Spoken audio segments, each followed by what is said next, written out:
மாட்டுப்பொங்கல் திருவள்ளுவர் தினம் அரசு உத்தரவின்படி மதுபான கடைகள், இறைச்சி கடைகள் தடை விதிக்கப்பட்டது. பொதுமக்கள் வழக்கத்தை விட இறைச்சியின் விலையை அதிகம் விலை கொடுத்து வாங்கி செல்கின்றனர். மேலும் பண்டிகையின் போது காரைக்காலில் இறைச்சி கடைகளில் குவிந்து நீண்ட வரிசையில் நின்றபடி இறைச்சிகளை போட்டி போட்டுக்கொண்டு இறைச்சியை வாங்கி சென்றனர். தமிழர்களின் திருநாளாக தைப்பொங்கல் பண்டிகை நேற்று வெகு விமர்சையாக கொண்டாடப்பட்ட நிலையில் இன்று மாட்டுப்பொங்கல் திருவள்ளுவர் தினம் கொண்டாடப்படுகிறது. இதனால் தைப்பொங்கல் பண்டிகை தினத்தில் புதுச்சேரி அரசு உத்தரவின்படி மதுபான கடைகள் மூடப்பட்டிருந்தது. மேலும் பொதுவாக அசைவ உணவு சாப்பிட மாட்டார்கள்.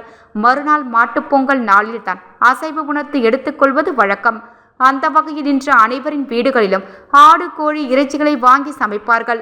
அந்த வகையில் நேற்று தைப்பொங்கல் விடுமுறை நாள் வந்ததால் அசைவ பிரியர்கள் எடுத்துக்கொள்ள முடியாத நிலை ஏற்பட்டது. அதற்கு பதிலாக இன்று அசைவ உணவு சமைக்கும் வகையில் அதிகாலையிலேயே இறைச்சிகளை வாங்குவதற்கு கூட்டமாக குவிந்தனர்.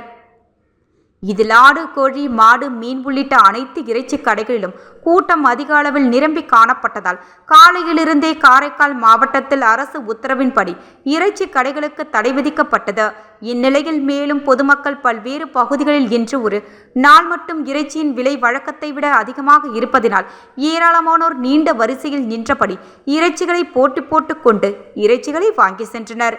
மேலும் மாட்டுப்பொங்கலை முன்னிட்டு இறைச்சி கடைகளில் கோழி கிலோ ரூபாய் 250 முதல் 320 வரையிலும், ஆடு கிலோ 1100 முதல் 1300க்கும், மீன் ரூபாய் 500 முதல் 800 வரையிலும் விற்கப்பட்டது.